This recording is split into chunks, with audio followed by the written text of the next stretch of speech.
오늘 믿음이 더 필요합니다라는 제목으로 이렇게 말씀을 나누려고 합니다. 군대 이야기 뭐 좋아하는 사람 없겠지만 군대 이야기 잠깐 해야 될 것 같아요. 이게 사람이 얼마나 쉽게 실족하는가에 대해서 좀 여러분 아마 공감하실 텐데 저도 참 그걸 느낀 사건이 있어요. 제가 군대에서 이제 군종이었는데 저희 부대는 되게 작은 부대여서 주말에 예배를 드리려면 밖에 있는 부대 밖으로 나가서 민간교회, 좀 표현이 웃기죠. 군대에서 그렇게 표현합니다. 민간교회에서 예배를 드리는 그런 작은 부대였어요.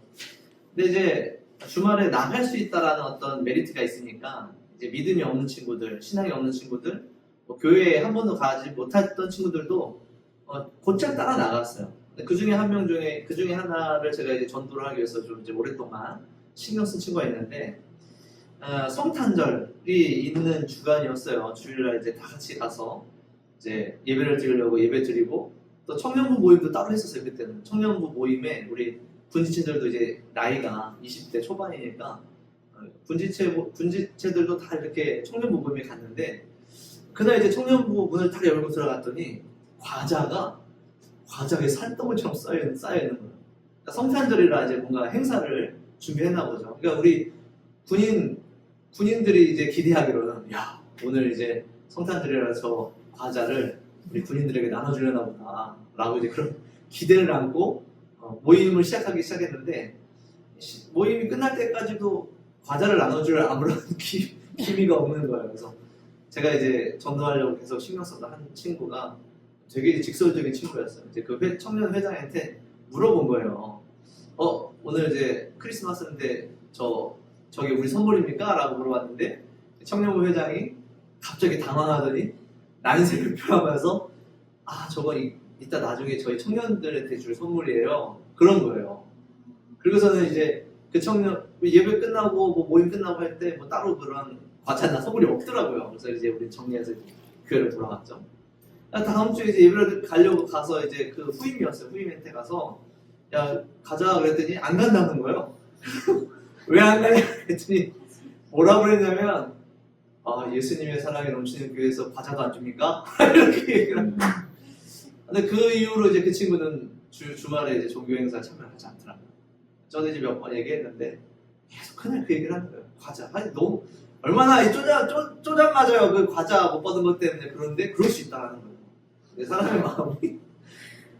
그 청년 회장들은 그렇지. 이제 그렇게 얘기했으면 그래도 그렇게 산더미처럼 쌓여있는데 한두 개라도 줬으면 모르는데 그냥 아무것도 없더라고요. 어쨌든 그래서 그 친구는 그 이후로 이제 뭐 지금은 어떨지 모르지만 어쨌든 제가 2년 동안 군대에 있을 동안에는 그 친구는 마음에 물려지 않더라고요. 그러니까 이 사람이 얼마나 실족하기 쉬운가. 특히 이제 교회에 대한 기대가 있을 때, 목사에 대한 기대가 있을 때, 그리스도인들에 대한 기대가 있을 때, 그 기대에 못 미치는 혹은 그 기대에 배반당하는 경험을 하면 이 믿지 않는 영혼들이 얼마나 실족하는가에 대해서 아마 잘 아실 거예요. 전도를 하다 보면 대부분 한 10명 전도하면 8명에게 돌아오는 말이 그래요. 교회 가봤다라고 얘기하면서 왜 지금은 교회 안 다니십니까? 하면 교회에서 이상한 목사를 만났다, 이상한 설교를 들었다, 뭐 돈을 요구하는 설교를 들었다, 혹은 성도에게 사기를 당했다, 돈을 빌려줬는데 떼었다, 뭐 교회에서 싸우는 걸 봤다, 교회에서 따돌림을 당했다. 수많은 이야기들이 있어요. 그 얘기 들으면 얼마나 안타까운지 몰라요. 절반 정도는 안타깝고 절반 정도는 조금 답답해요. 절반 정도는 왜 이런 일을 당했을까 답답하고, 절반 정도는 내가 그 사람한테 내가 그 얘기를 듣는 게 좀 답답하긴 해요. 그럼에도 믿지 않는 사람 혹은 믿음이 연약한 사람들이 이런 일을 당할 때 참 실족하기가 너무 쉽고, 그런 실족한 경험을 했을 때 그것이 회복되기가 얼마나 어려운가에 대해서 좀 생각하게 되는 것 같아요. 오늘 말씀에 보면 예수님이 그 말씀을 시작하고 있습니다. 실족하게 되는 일이 없을 수가 없다. 왜냐하면 이제 우리 인간들의 한계에 대해서 예수님은 잘 아세요. 물론 모든 관계 속에서 양쪽이 다 불완전하죠.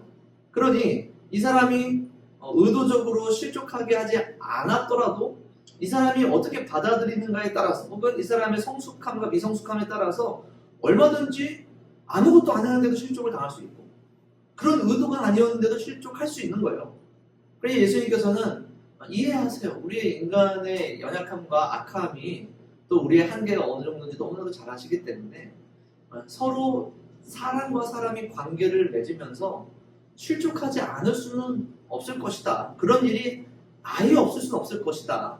그러나 그럼에도 불구하고 나 때문에 누군가가 실족하게 되었다면, 내가 누군가를 실족하게 하였다면, 그것이 오늘 말씀 예수님이 연자맷돌을 목에 매서 바다에 빠지는 것보다 낫겠다라고 얘기하세요. 그러니까 죄가 있다라는 것이죠. 그것에 대한 책임이 있다라는 거예요. 아무리 우리의 한계가 있음에도, 우리의 존재적인 한계에도 불구하고 우리가 누군가를 실족하게 한다면 그건 하나님께서 책임을 물으시겠다라는 것이죠. 그리고 얼마나 두려운 일입니까? 얼마나 무서운 일이에요. 예수님이 뭐라고 얘기하시냐면 3절에 너희는 스스로 조심하라. 그 자리에 여러 사람들이 모여있죠. 공개적으로 보편적인 교훈을 하면서 하여튼 사람이라는 존재가 생각해야 될 어떤 교훈이 아니라 개별적인 각 사람에게 요구하시는 거예요. 이거는 그런 식의 교훈이 아니에요. 그래서 지금 이 자리에 바리새인들도 모여있고 또 제자들도 모여있고 또 그냥 구경하러 온 무리들도 많이 모여있겠지만 지금 이 교훈만큼은 너희들 각자 한 명 한 명마다 스스로 조심하고 스스로 경계해야 될 부분이다라고 직접적으로 얘기하시는 거예요.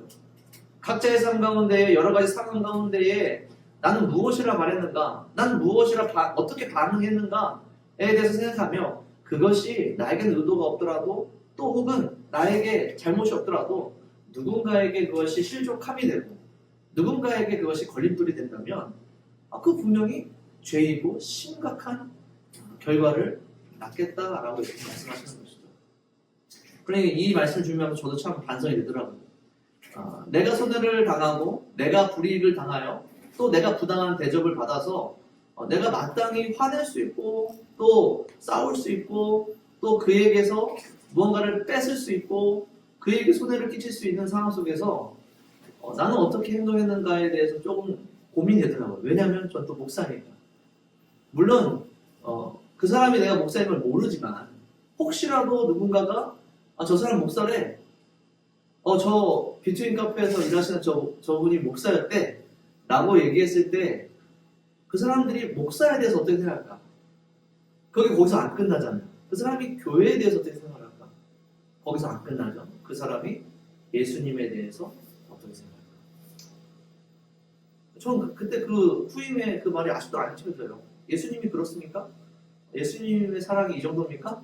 물론 이제 굉장히 사소하고 참 하찮은 문제로 이렇게 좀 이렇게 얘기했지만 그 워딩만큼은 저에게 좀 잊혀지지 않더라고요. 아무리 불합리해도 내가 아무리 논리적으로 반응한다 해도 그걸 가지고 예수님의 모습을 발견할 수 없다면 이거 참 무서운 결과를 만들 수 있겠구나라는 생각이 듭니다. 그래서 이 실족이라는 게 참 무서운 거예요. 실족이라는 것은 물론 이제 우리가 이제 느끼기에 실족이라는 건 누군가 날 보고 실망했다.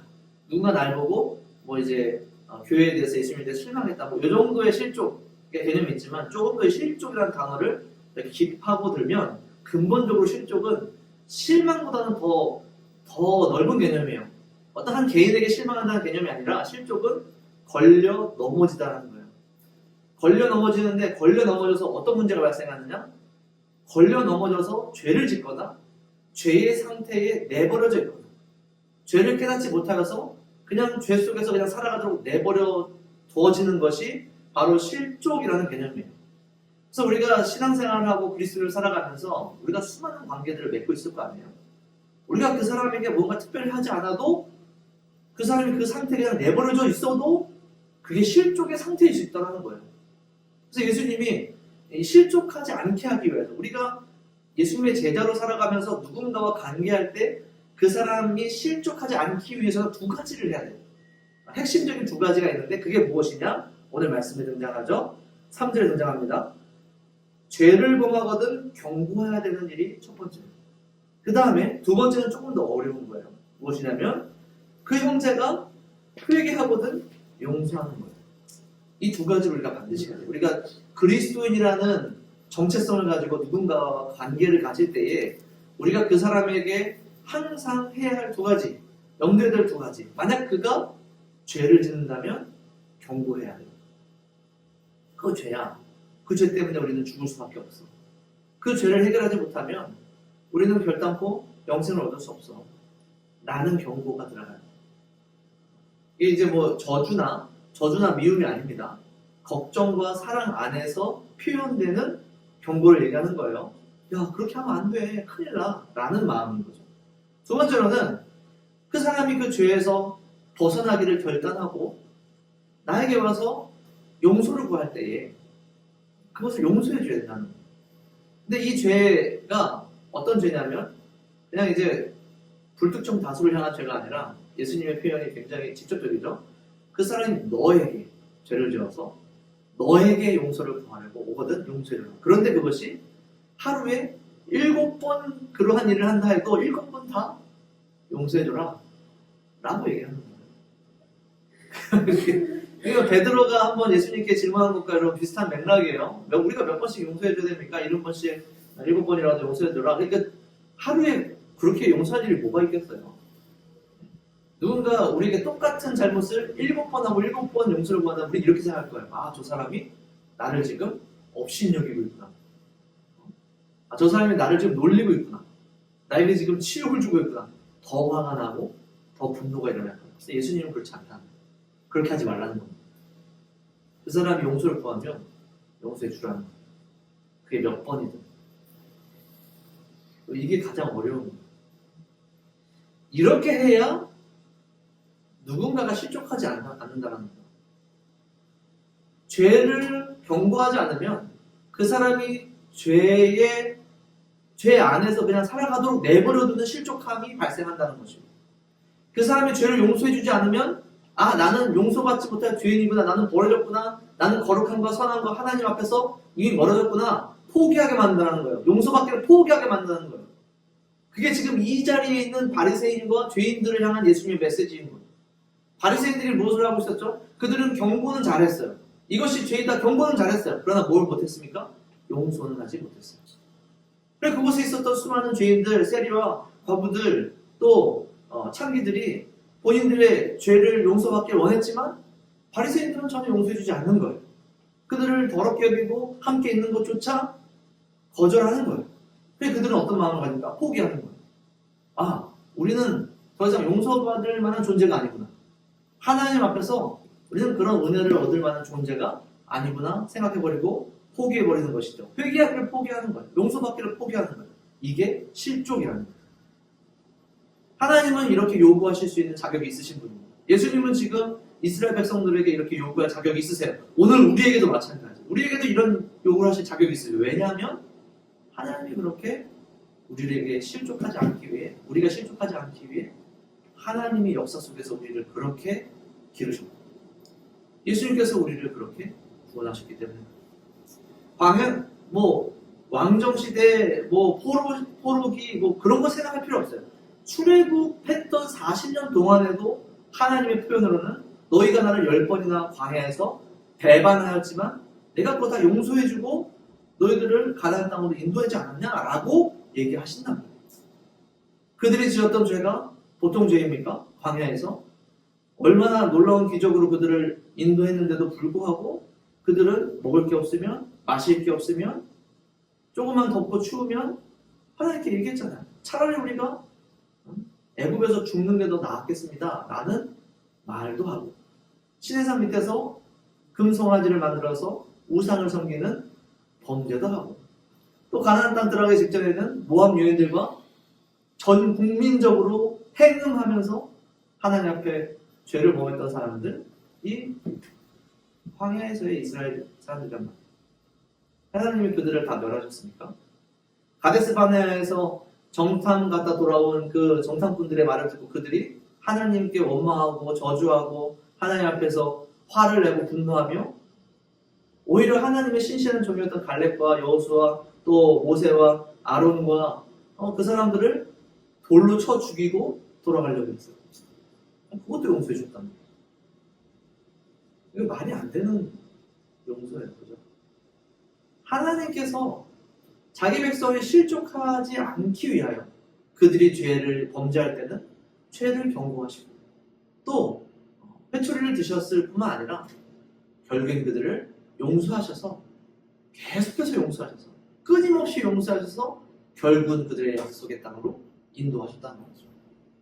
예수님이 이 땅에 오신 의미도 그것과 별반 다르지 않지 않습니까? 하나님이 이 세상을 사랑하셔서 하나님의 백성을 주시고 그들을 통하여서 하나님의 말씀과 빛을 온 세상에 전하고 나타내고 또 그렇게 하나님의 공의를 선포하려고 하셨는데 끊임없이 인생들은 하나님을 배반하고 하나님을 떠나고 하나님을 찾지 않고 수많은 우상들을 만들어내고 수많은 범죄 기가 막힌 방법들로 죄를 범하며 그들의 몸을 망가뜨리고 그들의 삶을 망가뜨리고 그들의 인생을 망가뜨리면서 하나님 앞에서 점점점 멀어지는 그들을 위하여서 결국에는 하나님이 직접 이 땅에 내려오셨어야 했던 그 상황이 지금 예수님이 이 땅에 내려오셨던 이 시대의 상황이잖아요. 하나님은 끝까지 최선이 아니죠. 최선과 최고를 다하셨어요. 형제가 죄를 범하였을 때, 내 자녀들이 죄를 범하였을 때 경고했을 뿐만 아니라 그들이 회개했을 때 끊임없이 용서해 주셨으니 너희도 영혼을 구원하기 위해 또 내 백성이 되기 위해 내 백성이 되었다면 또 내 제자라면 그렇게 형제가 실족하지 않기 위해서라면 끊임없이 말씀을 선포하고 죄를 선포하며 동시에 끊임없이 용서할 수 있는 이 십자가를 너희가 감당해라 라고 예수님이 말씀하고 계십니다. 사랑하는 성도 여러분, 우리에게는 용서해야 될 일이 참 많이 일어납니다. 또 이 약한 세대에 죄에 대해서 경고해야 될 일도 참 많이 일어나요. 한번 공부해 생각해 보십시오. 얼마나 많이 죄에 대하여 경고하였는가, 얼마나 많이 죄인들과 함께 용서를 베풀었는가. 나에게 죄 지은 자, 나에게 잘못한 사람들을 나는 얼마나 용서했는가. 그래서 생각해보면 참 이게 어려운 일이구나, 힘든 일이구나 라는 것을 인정하지 않을 수 없습니다. 저도 이제 일을 하다 보니까 그런 생각이 들어요. 수많은 성향의 손님들도 만나보고 꼭 카페가 아니더라도 그냥 이제 삶을 살아가면서 여러 가지 관계들을 맺다 보면 참 용서하기 어려운 사람들이 많은 것 같아요. 참 무례한 사람도 많고 비상식적인 사람도 많고 이기적인 사람도 많고 악한 사람도 참 많아요. 그러면서 저에게 하나님이 그렇게 질문하시는 것 같아요. 정말 사랑할 수 있느냐라고 물어보시는 것 같아요. 네가 설교하며 또 교제하며 또 성도들 가르치며 용서라고 말하고 사랑하라고 말하고 품으라고 얘기하고 얼마나 수없이 설교를 했는데 정말 그거 해보니까 얼마나 가능했니? 라고 물어보시는 것 같더라고요. 말씀 준비하는 거. 여러분들 한번 반문해보세요. 굉장히 어려운 일이에요. 제자들도 똑같이 느꼈나 봐요. 야, 어떻게 나에게 똑같은 죄를 지은 사람들을 계속해서 용서할 수 있는 일이 가능할까? 그게 우리의 본성으로 가능한 일인가? 내가 예수님과 이렇게 오랫동안 같이 교제하고 예수님과 함께 훈련받고 예수님을 섬기고 이렇게 예수님의 이적과 기사를 많이 눈으로 목격하면서 내가 지금 이곳에서 제자라고 있는데 참 저 말씀이 나에게 참 갇히게 된다. 양심에 갇히게 된다. 내 마음에 참 비수를 꽂힌다 라고 느껴졌나 봐요. 제자들도. 그러니까 오늘 말씀해 보니까 5절에 보니까 사도들이 이 예수님의 말씀을 듣고 질문한 게 참 우리가 그냥 보면 좀 왜 이런 질문을 했을까 하지만 지금 제 설명을 들으시면 이해가 될 거예요. 제자들이 이렇게 물어봐요. 예수님께. 제자들도 아니에요. 5절에 보니까 사도들이라고 되어 있어요.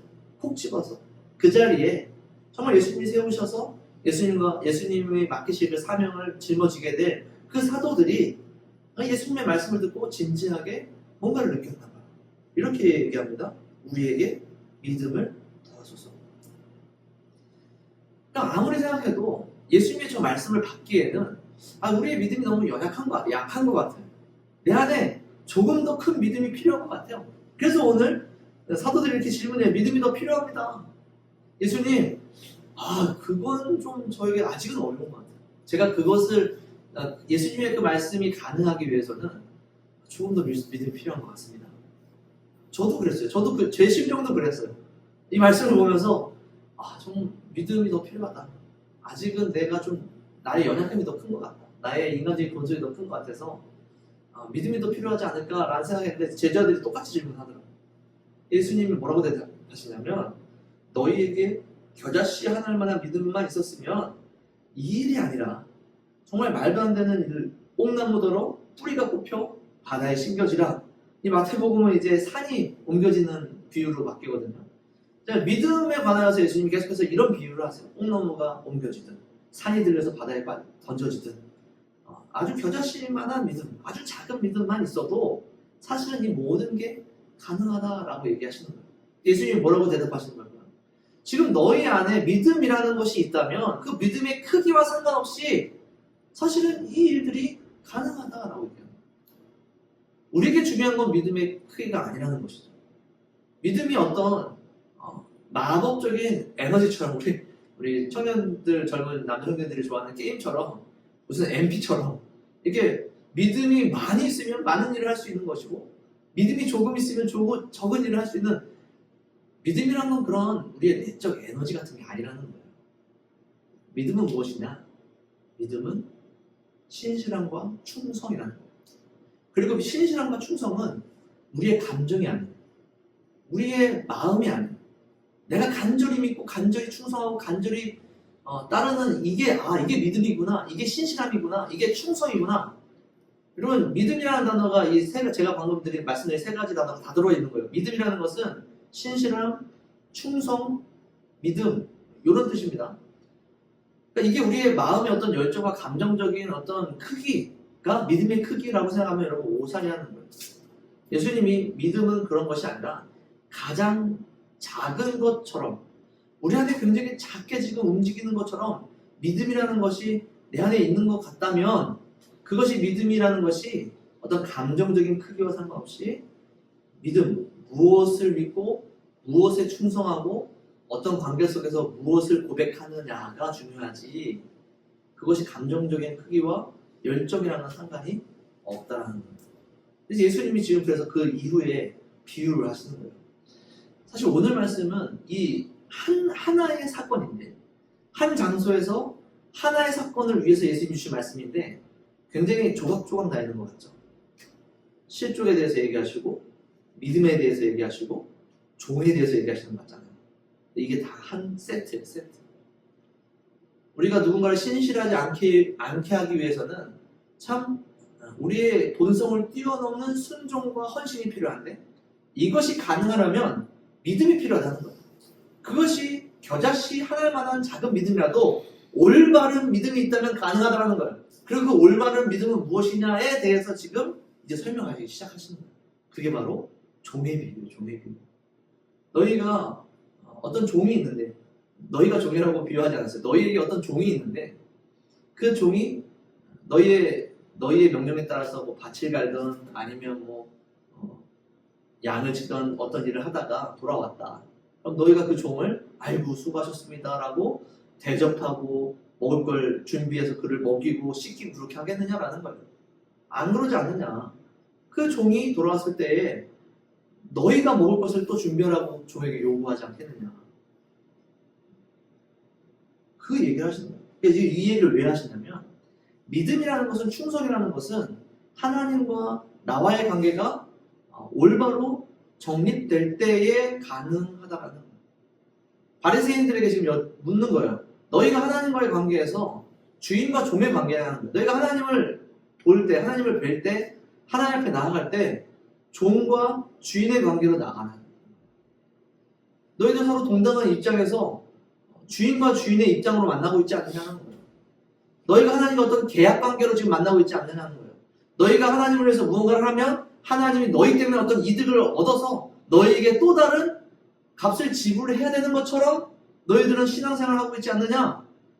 바리새인들에게 물어보는 거예요. 그렇다면 그들은 절대 죄인들을 용서할 필요가 없죠. 죄인들을 위해서 헌신할 필요가 없어요. 그거 해봤자 그들에게 어떤 이득이나 어떤 소득이나 어떤 영광이 생기지 않기 때문에 그들이 하나님과 주인과 주인의 동등한 입장에서 계약 관계로 만나고 있다면 그건 믿음이 아니라는 거예요. 그건 충성이 아니라는 것이죠. 그러나 예수님은 정상적인 믿음의 관계는 무엇이냐면 우리가 하나님을 뵐 때 하나님이 우리의 주인이 되셔야 된다는 거예요. 우리가 그의 종이 되어져야 된다는 거예요. 그 이유는 우리가 앞에 얘기한 거로 다시 거슬러 올라갑니다. 하나님이 우리에게 하루에 7번이든 아니 10번이든 100번이든 우리를 용서해서 우리를 살리셔서 우리를 사셨다면 당연히 너는 하나님의 종이 돼야지 라고 예수님이 말씀하시고 계신 거예요. 그렇게 하나님의 종이 된 자들은 하나님께 어떤 값이나 어떤 소득을 바라고 어떤 이득을 바라고 일을 하는 자들이 아니라 이미 받은 은혜 때문에 끊임없이 하나님을 위해서 하나님의 영광을 위해서 하나님의 나라를 위해서 헌신하는 종들이다 라고 예수님이 말씀하고 계시는 것이죠. 그게 진짜 믿음이라는 거예요. 그 마음이 아무리 불타오르지 않아도 그들의 열정과 감정이 아무리 팽창되지 않아도 그들이 감정이 폭발하지 않아도 그러한 고백이 있다면 아무리 작은 믿음일지라도 그 믿음은 놀라운 역사를 일으킬 수 있다라고 예수님 말씀하시는 것이죠. 왜냐하면 내가 하나님 앞에서 종이다라는 신실함, 믿음, 충성이 있는 자들만이 죄인들을 위하여 용서하고 헌신하고 또 전할 수 있다는 것입니다. 사랑하는 성도 여러분, 말씀을 맺도록 하겠습니다. 정말 우리에게 믿음이 있습니까? 한번 여러분 되돌아보세요. 정말 나에게 믿음이 있는가? 내가 예수님을 믿지? 간절히 믿지? 전폭적으로 믿지? 내가 얼마나 예수님을 사랑하는데? 라는 그런 감정의 크기, 큰 믿음, 그걸 살펴보라는 게 아니에요. 가장 작은 믿음일지라도 내 안에 있는 믿음이 어떤 믿음이어야 되냐면 난 하나님의 종이다라는 거예요. 난 하나님의 종이다. 난 하나님을 위해서 무엇이든 할 수 있다. 하나님이 저 더러운 곳에 가시라면, 저 주인들에게 가시라면 난 얼마든지 갈 수 있다. 왜냐하면 그렇게 더럽고 죄인이었던 나를 위해 예수님이 오셨었으니까. 한 번이고 두 번이고 10번이고 100번이고 지금 오늘도 나의 마음으로 나의 삶으로 나의 입술로 나의 눈으로 하나님 앞에 주님 앞에 얼마나 수많은 죄를 범하였음에도 불구하고 그리스도의 이름으로 그리스도의 보혈로 죄를 회개하고 기도할 때 여전히 나를 용서해 주시는 우리의 주인 되신 예수님을 우리가 믿는다면, 그러한 믿음이 있다면, 그분이 어떤 분이시라는, 내가 그분과의 관계에서 어떤 위치라는 그러한 믿음과 고백이 있다면 그게 정말 예수님이 말씀하시는 가장 작지만 온전한 믿음, 제대로 된 믿음이라는 사실입니다. 여러분들이 그런 믿음을 가지기 원해요. 그런 믿음을 가지시고 정말 그런 믿음이 있다면 힘들고 어렵지만 정말 우리의 본성으로는 불가능하지만 세상의 주인이 되고 싶었고 세상의 주인공이 되고 싶었고 세상의 높은 곳에 오르고 싶었던 나라는 사람의 본성으로는 절대 불가능하지만 그리스도를 만나 이제 종이라는 그리스도의 종이라는 정체성으로 나를 바뀌어진 그런 믿음이 있는 자들이라면 오늘 예수님께서 우리에게 명령하시고 요구하시는 이 용서와 우리와 관계하는 누구에게도 누구든지 실족하지 않게 하기 위하여 살아갈 수 있는 삶의 힘과 능력이 또 그런 결단이 여러분들 가운데에 나타날 수 있을 줄 믿습니다.